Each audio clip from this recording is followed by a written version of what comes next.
Welcome back to another episode of A Mental Health Break with Vincent A. Lanci. I'm Vincent A. Lanci, speaker, coach, and author of the books Mr. Lanci Talks Mental Health and Left for Dead, A Story of Redemption. And I'm Leo Flowers,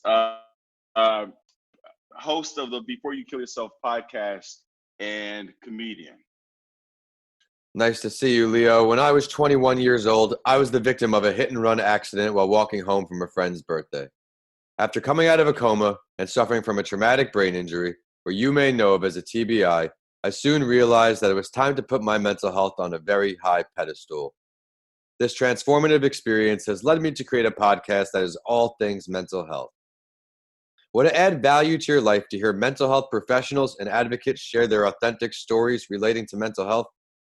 If you answered yes, you came to the right place. I want to start by congratulating you for making your mental health a priority.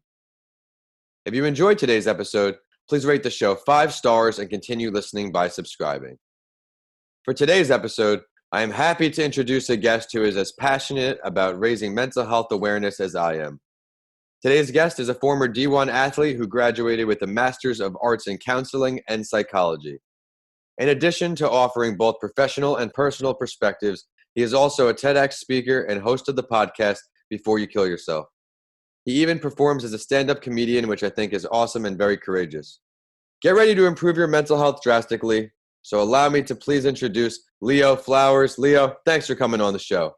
Thanks for having me, brother. This is exciting, man. And I'm feeling your energy, brother. You're drinking a protein shake. I'm missing mine. I was supposed to have it this morning. I just ran out today, so I'm a little jealous right now.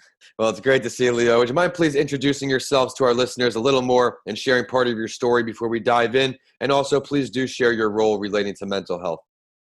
I'm from Chicago, 3 sisters, Division I athlete, played football at Ball State. And then I had a neck injury. Your situation was a TBI. But I woke up paralyzed after a game, my 4th year playing football. And I have 6 bulging discs in my neck that had to fuse my 3 through 5 together. So that was the end of my football career. And of course, you're in college and there's not much mental health help to, people are like, you're young, you got the rest of your life in front of you, you're fine. So there was no, oh man, this thing that you've been working so hard at for, the past 8 years is now just been, taken away from you. It was just like, you can't play anymore. And then that was it, no, hey man, how are you coping with that? How does that feel?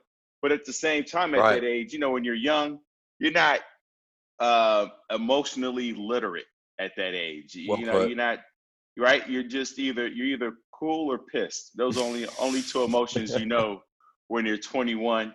So I don't even know if they tried to have the talk with me if I would have been receptive to it, to be honest. So I understand from that perspective. But yeah, it was traumatizing. I remember getting the news and wanting to cry, but my girl was right there. So I was like, I can't cry, I'll cry later. I'll wait till she leaves. And as soon as she left, I was like, wah! Like just the tears just rolling down my face. I think there was some alcohol involved. I was very maladaptive in how I coped with it initially. And then I suffered another paralysis 10 years later after working out. Wasn't even doing a crazy workout. It was just a little tricep bench press. Boom, felt the pop in my neck, woke up the next morning, paralyzed. And that's when they did the fusion. And, basically when you're going through all that and you realize like you can't do the things that you used to do and you have to function a little differently, it's like a grief, it's like a loss, it's a loss of skill, and not just a loss of your physical. We're not just talking about the physical, but like, you have teammates, they're your family. These are the guys who, the best part of playing football, everybody talks about the hitting, but it's like the bus ride home. There's nothing better than a bus ride, especially after a win. I mean, the worst thing is a bus ride home after a loss. Right. But the best thing in the world is the bus ride home after a win. I mean, you're laughing, you're joking, it's like you're bonding. You're telling these guys stories that you don't even tell your girlfriend. And so you miss that and you lose that and the adrenaline of playing the game, and also having a purpose. There's something beautiful about training, 5-6 days a week, and then Dedicated. dedicated, and then you got this thing on once a week that you have to perform for. And so it took me a long time to rediscover my purpose and why I'm here and what I want to do at the time that I have here. So yeah, man, it's been a long journey, man, both physically, mentally, emotionally, spiritually, socially, just exploring all those avenues, man. So Yeah, well, I appreciate you coming on. I think your perspective is going to help a whole lot of people. On each episode, before we get going, I share the mental health related story of someone who is famous because I want to let you, the listeners, know you are not alone. I want you to understand that even though someone looks like they are healthy from the outside, they may not be on the inside too. And as I have a former athlete on the show today, I will introduce the mental health related story of another athlete, an NFL wide receiver, Brandon Marshall. He had a very long career in the NFL, including a few years of my team, the New York Jets. He also uses his platform to raise awareness for his mental health difficulties, which I always admire out of athletes. He struggled with BPD, or otherwise known as borderline personality disorder.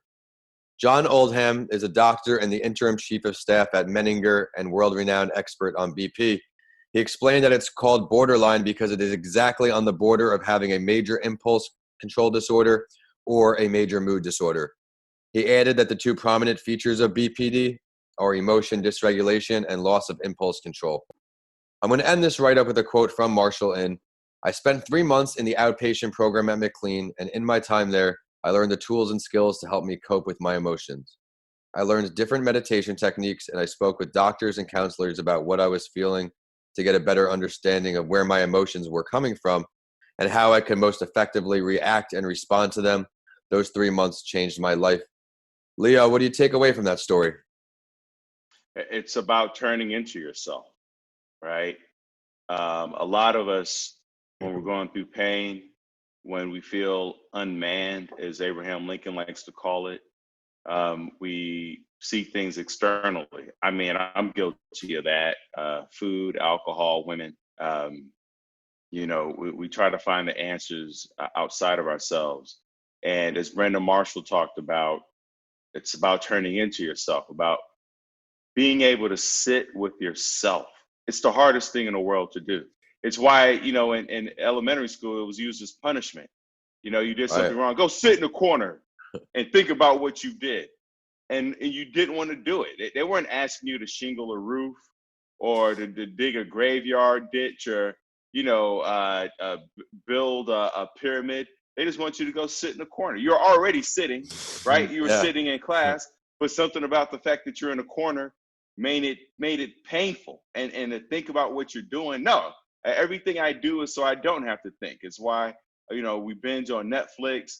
We're walk around with headphones in our ears. The last thing I want to do is think about what I'm doing. I want to numb out. I don't want to feel anything, right? And so this idea of going inside, sitting with ourselves so that we can explore new pathways and become intimate. A lot of our narrative is based on what other people have told us and what we've taken in. And we haven't really listened to our inner voice to find out, what do we need? And how do we get that? We all have three basic needs: to be seen, to be heard, to be understood. That's those are our root needs. And so if you look at any argument between two people, it escalates because they both don't feel heard. They don't feel seen. They don't feel understood. It's like, you don't get it. You hear kids saying, you don't get it. Nobody understands me.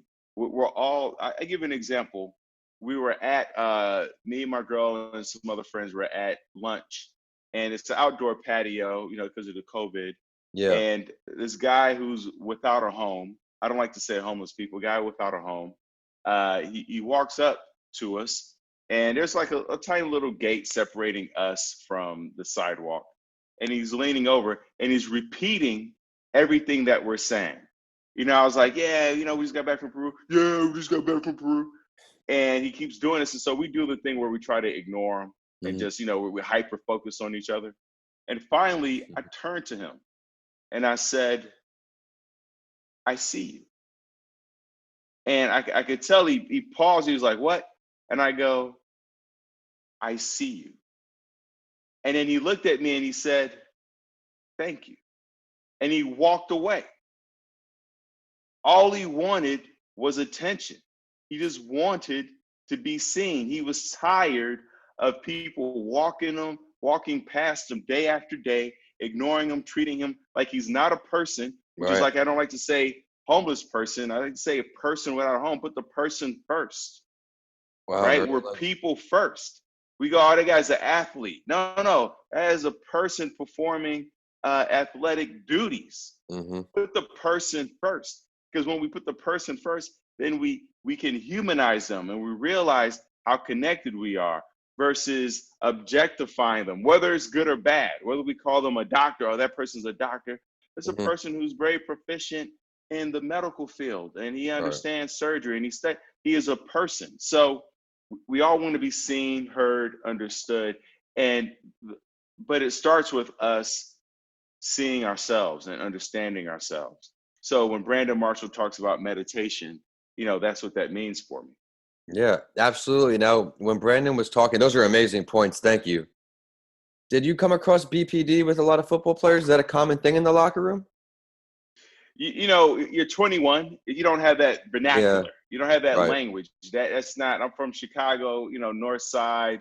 Nobody's talking about. First of all, nobody's talking about mental health. When I'm 44. That wasn't a thing. You were either cool or crazy, right? Like, oh, they crazy. That was as far as our mental health, vocabulary extended. They crazy. They don't know what they're talking about. And that was it. There was no, diagnosis. That wasn't a word that we used. So definitely was not aware of bipolar disorder. Did it exist? It had to, because there's 100 guys on the team. So 100 guys, and we're bashing our brains around, and that's just on the field. Right. That, who knows what happened in a home, as a kid. You think all these football players grew up in and Leave It to Beaver households. I'm sure there was some stuff from furniture moving, some heads getting clanked around. So the damage from that, and then even in pregnancy, who knows what the parents were drinking, while you were a baby. So there's so many barriers to entry to mental health, right? And so you got to hope that you're starting off with at least with what nature gave you without damage. But good luck, getting to 21 without a little something being off. Yeah. Well, that is true. The awareness for mental health is really just starting to come around in the last decade or so. And now we have a long way to go, but conversations like ours, Leo, they're going to help break down those stigmas. So thanks again for all that insight. I think it's a great time to get in the main event. On each episode, my guest and I will go over this series of 6 questions to help others improve their mental health. You ready to rock and roll? Let's do it. Great. So many would agree that the more common or talked about types of mental disparities are mood disorders, anxiety disorders, or schizophrenia disorders. What areas did you come across the most? I got to be honest. When I think about the mood disorders, I feel like the number one mood disorder is anxiety. And it's it goes back to being able to sit with yourself, and in terms of people struggle with uncertainty. Mm-hmm. They struggle with not knowing what's going to happen next. Either, because of the household they grew up may have been volatile. They didn't know which parent was going to come home or how that parent was going to show up. Maybe they moved around a lot. They received mixed messages from their parents. For me, my dad was in and out of my life. That caused so much anxiety for me, not knowing when he was going to be there. Then he said he was going to be there, and then he wasn't there, and then he would show up when he, and then we moved around a little bit. So there was that, anxiety. And then you had the anxiety of growing up on the streets of Chicago. You got the cops harassing you. You got gang members looking, even if you're not in a gang, people think, oh, you don't hang out with those kids. You don't have to be hanging out with the wrong crowd. You can be hanging out with yourself in a car full of, cholos or gang members or whoever just rolls up on you and it's lights out. I've seen that. So anxiety could be environmental. It could be in a home. It could be in a school. So a lot of trouble can happen in school, which should be a safe place for most kids. But a lot of bullying takes place. Yeah, it's a shame. The bullying I'm fortunate. Yeah, I didn't experience the bullying, but I've seen it. I've witnessed it, and I unfortunately partook in it on some levels. And as I look back at my behavior, nobody was. Once again, bullying wasn't something people talked about. It was like you got picked on, and if you better know how to take it, right? It's like, what are you crying about? If somebody wants to fight you, you better go back out there and fight them. So it was Lord of the Flies, growing up. Yeah. And now it's cyberbullying too, man. Now these kids with their phones, these are 10-year-old, 12-year-old kids. Yeah. These kids are beating up kids with words, and their mental health is, I can't even, I mean, I'm not terribly old, but we didn't have cell phones and social media. It's a tremendous obstacle for these kids to deal with. And again, conversations like ours can only help pave the way. Well, and that ties into the anxiety also, because, even for myself, I get on social media, I see what my other colleagues are doing, and I go, should I be doing that? Or see your friends traveling someplace, should I be going there? So we had this case of the shoulds. Oh, maybe I should be doing that, or why wasn't I invited to this, or I could do that. And so we're constantly on this treadmill that social media is putting us on. And I don't want to demonize social media, because it's also very good when it's used correctly, very effective. Lives, right? Absolutely. But good luck, with kids who are just given a device as a means of babysitting. Like the parents are checked out, and then and they just put a screen in front of their kid. So good luck with that kid learning how to regulate their emotions, in front of the screen. So for me, I think. And even when even going back to an argument, it's really anxiety of, like, when, especially with couples, you see people arguing at the foundation of a fear of, does this mean you're going to lose me or leave me? It's like that fear of abandonment. Like, is this the end of our relationship because we had this argument? So for me, anxiety is one of the underlying factors of most of these mental disorders. Yeah, well, your insight's definitely very valuable there, and I feel your passion through the mic, so I love it. When did you first decide that a career, or advocacy at least, something for mental health, was going to be the right path for you? I think I was born into it. Yeah, I have a younger sister, 4 years younger, and my mom, and as a kid, because my father wasn't around, I became the man of the house. Right. I was the man of the house. I was the son, the brother, the pseudo lover, not in a sexual way, but you become this kind of pseudo boyfriend to your mom, and there's been books written about that, where it's not it's not anything physically or sexual, but there's like this rub my feet, or massage, or it's like these small little things that on the outside aren't a big deal, but it accumulates into something else. And I would find myself often having to mediate the arguments and discussions between my mom and my younger sister. My mom would be like, wait till your brother comes home. Why am I at 9 years old the one to sit you both down at the table to help you, work it out? Yeah. So what, I was kind of born into the role, and it was something that, I recognized not only in my household as being a mediator and people looking up to me, but my friends would always ask me for advice. I was just that guy. And I think it's just part of my personality at a foundational level. Well, it's definitely a good quality to have, man. And You said it with a smile on too. I'm 9 years old and I'm playing mediator, but you took the responsibility and you were there for people when they needed you. And before mental health awareness was a thing, you were helping them out in more ways than one. So, but what advice can you offer listeners from your experiences as what may be considered a potential early sign that something may be up mentally? They might be developing a mental illness. What bothers you? It's such a, and I like to say that's for me, but I had a therapist on my podcast, Before You Kill Yourself, and and he was my first guest, and Dr. Norman, and I journal. I do this thing called the Daily Germs, and I asked him about journaling and how I can improve my journaling or what I can add to it. He said, write the question at the top: what bothers you? And it's fascinating because I've never asked myself that, and I've never used that word. That bothers me. I've said, oh, I don't like that, or that pisses me off. But I like the word "what bothers you" because it's a small entryway into a broader discussion.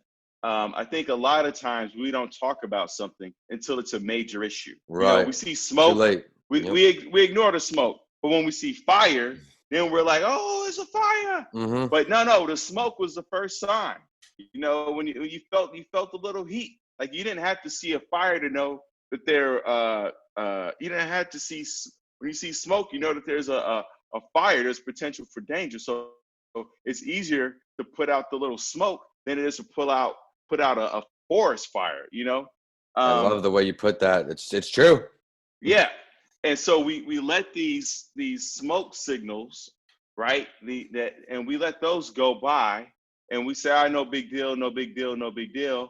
But then it becomes a big deal, and now it takes so much to put it out. It takes so much for you to calm down, for you to relax, for you to sit with yourself, for you to just stop spiraling out of control, right? Mm-hmm. It's like when people. I saw this girl the other day. I hike a lot. That's my meditation right there. Sometimes I can't sit with myself, to be honest.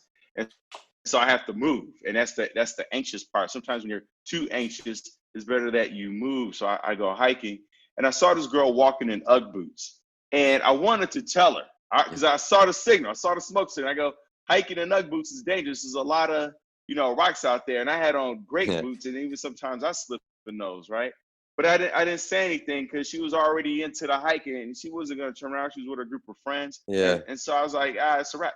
And sure enough, as I was coming back from the hike a couple hours later, she had fallen 15 feet. I saw the smoke, and she had to be aware, because your ankle's just not gotta be loose. Well, yeah, they gotta be loose. It's got to be loose. So she was aware on some level, and because we didn't put the smoke out, now there's fire, and now the house is burned down. And so it's a good example. Little things in our relationships where maybe your partner is doing something, maybe your parents, your friends, your boss, maybe you're doing something that bothers you. I give you an example of something I did bothered me.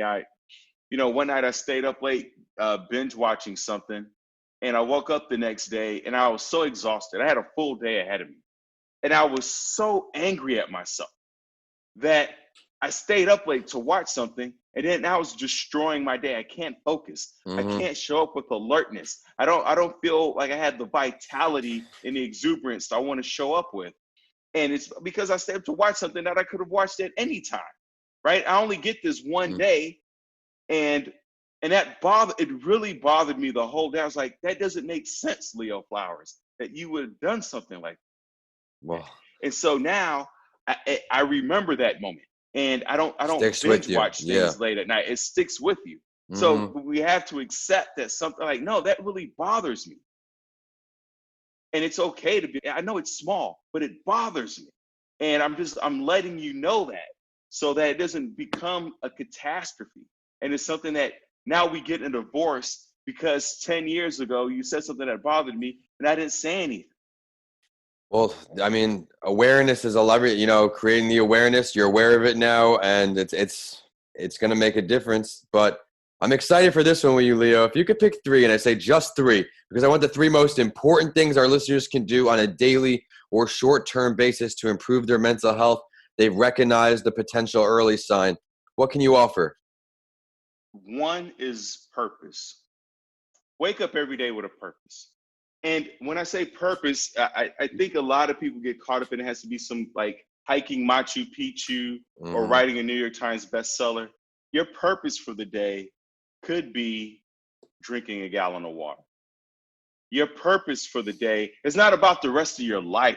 Forget the rest of your life. We know this COVID, this quarantine has taught us that we don't have the rest of our life. We just have this moment. So forget the rest of your life. You know, Albert Camus said, the purpose of life is whatever stops you from ending your life. So if that means, you know, going to check in on your neighbor, or practicing the guitar, or making breakfast, or taking a shower, it doesn't have to be these grandiose, you know, the internet fills with these grandiose ideas of what purpose is. It doesn't have to be starting a podcast. It could be just sitting on the stoop and starting a conversation with a friend, right? Your purpose is whatever will get you to the next step. It's like a video game. You don't get all of the skills and equipment on the first level. You slowly acquire them. And by the way, you lose some of the skills and tools as you move forward because you don't need them all. The things you needed in the first 3 levels, you don't need for levels 4, 5, and 6. So you're acquiring skills and losing things at the same time. It's a part of life. Acquisition is like a river, ebbing and flowing. So figure out what your purpose is. Maybe your purpose is you go, man, I got nothing to do today, but I'm gonna just do 20 push-ups. And it doesn't have to be 20 in a row. But it can anything. I'm gonna take 3 showers. Even it could be something ridiculous. I'm gonna eat 10 bowls of cereal. Eat 10 bowls of cereal and then brag about it. I ate 10 bowls of cereal. Who cares? It's keeping you here, you know? And then tomorrow figure out what that is gonna be, you know? Have some fun with it. It doesn't have to be serious. You know, pick your boogers. Whatever you want to do, find a purpose, small, big, whatever, as long as it's something that'll keep you here. The second thing is connect with people. You know, number 1 is purpose. Number 2 is people, man. People and those are the 2 things that keep people going. Right. You know, it's like I went hiking the other day and I was so tired.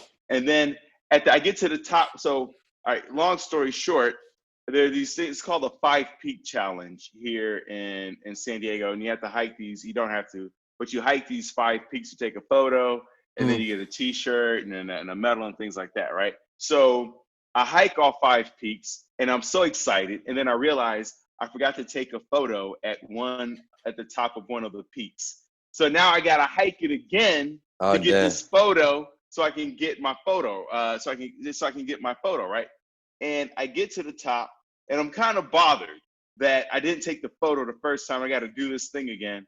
And I get to the top and then this group of girls come up and they're celebrating a birthday and they got bundt cakes. They hiked all the way. It's like 1,200 feet up.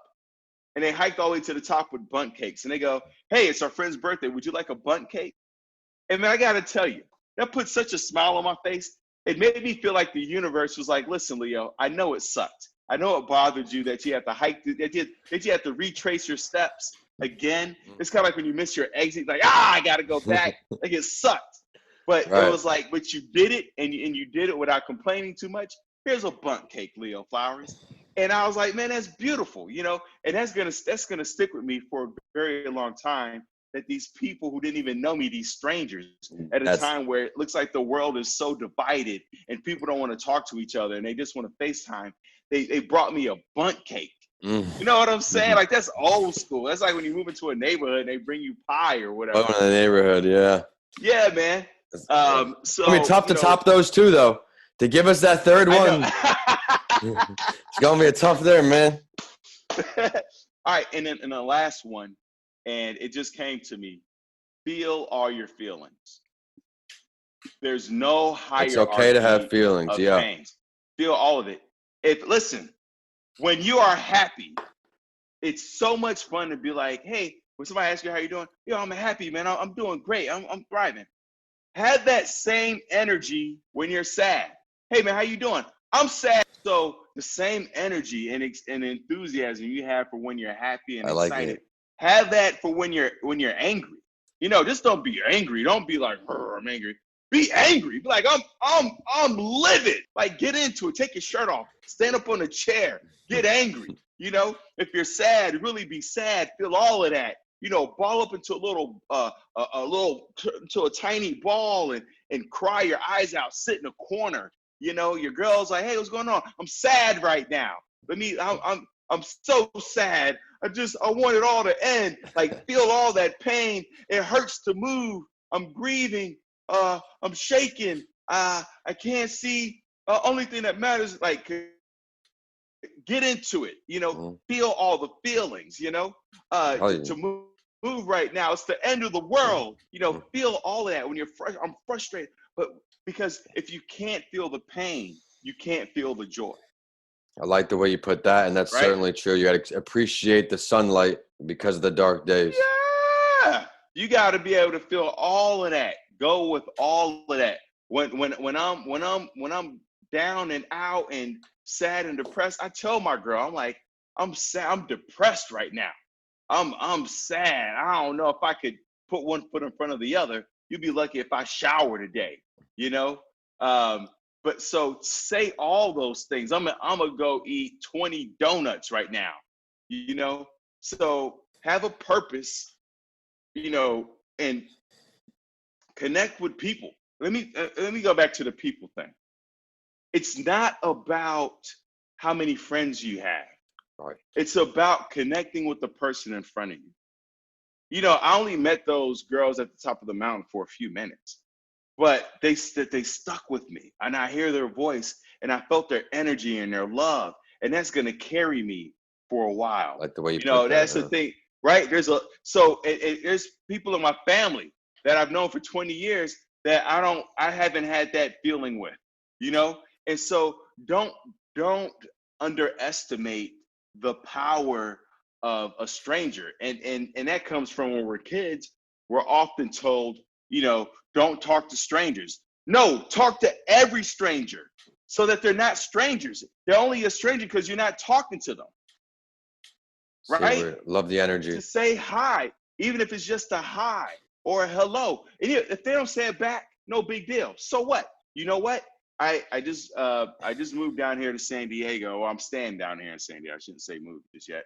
And so I don't really know anybody here. So when I see people walking by, I say hi to them.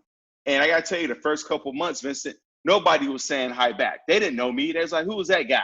Mm-hmm. They, you know, it's a neighborhood. They know everybody in the neighborhood. But after a few months, they start waving hi back. And, you know, and now I know names. I know Eric. I know Scott. I know Eric is a retired military guy. You know, Scott loves hockey. You know, Becky walks her dog everywhere. Like now I know names. I'm learning stuff. They know about me, and Scott gave me a book the other. Like now I'm feeling connected with the neighborhood. But it takes time, and it starts with strangers. Everybody's a stranger until you say hi. That's all you got to do. I love the enthusiasm. That's definitely going to be contagious to everybody listening on, to just step outside their comfort zone and be a little kinder to people that they don't know, because, like you're saying, that's the difference. But I don't know how you're going to top these short-term initiatives, Leo, but we need 2 long-term commitments as well. What can you offer our listeners? All right, so I give you 2 long-term things. Set a ridiculous goal, number 1. So for me, one of my goals is to visit all 7 continents. All right? It's a ridiculous goal. People are like, why do you want that? Because it's ridiculous. It don't have to make sense. Quit trying to make everything make sense. It's ridiculous. There's no reason for a black man to go to Antarctica. I just want to go. I need something ridiculous. It's what gets me out of bed in the morning. So it is going to be super long term now with this COVID and they're shutting down all the borders. So, but I've been to 5 continents already. I have 2 left, Australia and Antarctica. And, that's cool. But if that's my real girlfriend cool. gets her way, it's going to be really long because she wants to go to Croatia and 20 other places before I get there. But so have a ridiculous long-term goal, something insane. It doesn't have to make sense to anybody else. You don't have to justify it. Just say because it's ridiculous. Tell them Leo Flowers told you to say it's ridiculous. Have a ridiculous go. And then number two, as a long-term initiative is I don't know. And it's okay to say I don't know. And that's the thing. Life is not about knowing, it's about being comfortable with the unknown. When you study algebra, you're always trying to solve for X, right? But that's what makes life beautiful, is that we don't know what X is. There's always an X factor. There's always an unknown. So right now, and I bring that up to say, because right now you're sitting at home, or you're sitting in a situation, maybe you lost your job, you lost your wife, you lost your house, and you're like, oh, I know how this is going to end up. I know that I'm not going to have a future. I know that my life is over. No, you don't know anything, because life is full. Did you know that COVID was going to hit? Did you know that the quarantine was right around the corner? You know, did you know RGB was going to die 3 days ago? No, there's so many things that are unknown, that's what life is full of. There's a meteor at all hours headed towards Earth. Yeah. And we've just been lucky up to this point that none have been powerful enough to destroy Earth. You know, there's a quote in Sarah Wilson's book called First We Make the Beast Beautiful. And it's not her quote, but she said, if you want to destroy a monster, if you want to defeat a monster, create a bigger monster. And let me tell you how I played that out. When I go hiking, once again, I'm always referring things back to hiking because I don't have football anymore. But when I go back to hiking, you know, there's always a sign right before you go into hiking about what to be aware of. There's mountain lions and rattlesnakes. There's coyotes. You can slip and fall. There are all these external things you have to be aware of. But we all know that the number one danger is accidents. I'm my own biggest threat. As long as I have Ugg boots on, I should be fine. That's what I'm trying to tell you, right? Man, you've been killing it today, man. But my point is that you know, if I could walk that path, afraid of mountain lions, or I can go, you know what, man? There's a meteor headed towards Earth right now that could wipe me out. That meteor is much more dangerous than his mountain lion. You create a bigger monster, and that's how you move through life, and that's how you face your fears. Think about something even more ridiculous, more terrifying than what you're facing, and then it makes that thing in front of you this small. That is a great way to put it, and it's the confidence that changes everything. If people can have the confidence on board along with the awareness, they'll make great strides. But Leo, what are some ways you continue to raise awareness for mental health in the future? How I raise mental health? I mean, one, through my podcast, Before You Kill Yourself. Yep. We're 200 episodes right now. We're approaching 100,000 downloads. So I want to congratulations to all the listeners out there, 5-star reviews on iTunes. And, you know, we have New York Times bestselling authors on there. We have comedians, entrepreneurs, financial people, astrologists, you know, because, you know, when we're talking about, it's a suicide prevention podcast, but when we talk about life and thriving, we gotta look at it from a 360. It's not just me saying, hey man, don't end your life. It's like, here are wonderful ways for you to live life.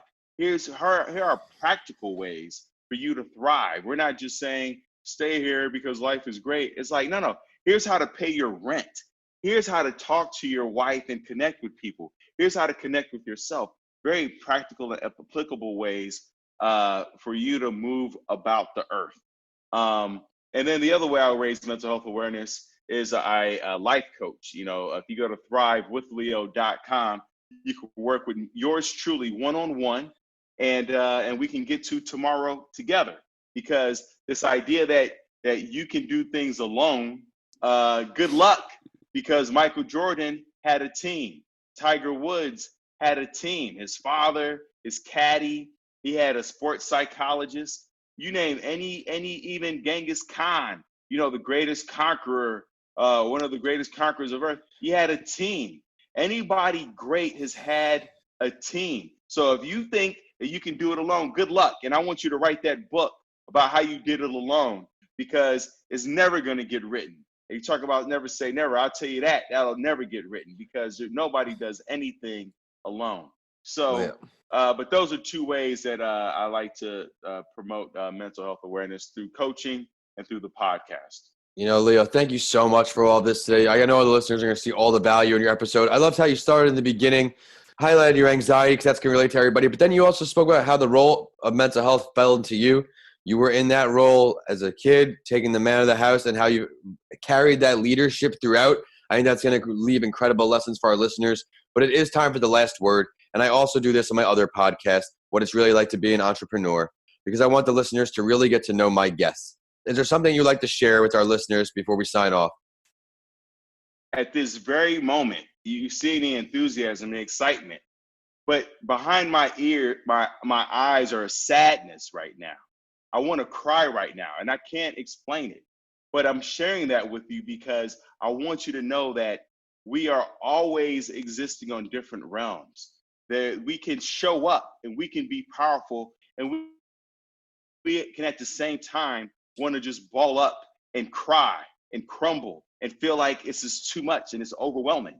And that's okay. But to know that you can feel that and still move forward. You can feel that and still do a podcast interview. You can feel that and still inspire people. You don't have to be 100% in order to be effective.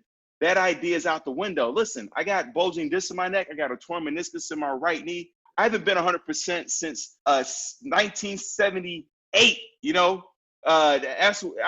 then I had a little trouble walking. Keeping my head up over my shoulders. So this idea of like I have to be the best. I have to be number one, or else why even show? It's like no. Show up instead and see it, because it's an opportunity for you to learn and explore of what you have. Albert Camus, I think it's Camus or Camus. I'm always quoting him, but he said, life should be lived to the brink of tears. I'm at the brink of tears right now. I'm so excited. I love this. This stuff fuels me. And at the same time, it takes everything that I have, but I love it. And I appreciate you, Vincent, for having me on. Hey, I appreciate you coming on, and value, Leo. Would you mind sharing your professional social media one more time, the website, ways for our listeners to follow your endeavors, listen to the podcast? If you go to leoflowers.com, that links to my podcast and tour information, because I also do stand-up comedy, but there ain't no tour information right now because everything's locked down. But and then you can also go to Thrive with Leo for one-on-one coaching. Now, don't go there because I'm not cheap. I'm expensive because I put my heart and soul into it. So you're going to have to move that Mona Lisa painting off to the side and go into the safe. If you're talking about going to thrivewithleo.com, I'm just letting you know it's going to be more than what you got in your socks. If you go to Leo Flowers 2000 on Instagram, you can connect with me directly. I respond to all my messages right now. If you go there and we can talk one-on-one. So the podcast is the freebie, and then Thrive with Leo Flowers. You're going to need to empty out your trust fund. Thank you for sharing all that. Everybody be sure to check out all his great content. And it's social media time for the show, and we're on whichever platform you like to use. We're at What It's Really Like to Be an Entrepreneur on LinkedIn, at Your Favorite Morning Podcast on Instagram and Facebook, and at Podcasts by Lanci on Twitter, so you have updates from this show and a mental health break with Vincent A. Lanci. If you check out my books, DM me. I would love to hear from you all. We have Mr. Lanci Talks Mental Health, Left for Dead, A Story of Redemption, and How to Transform Your Mindset When the Norm is Changed. All are on my website now, which is vincentalanci.com.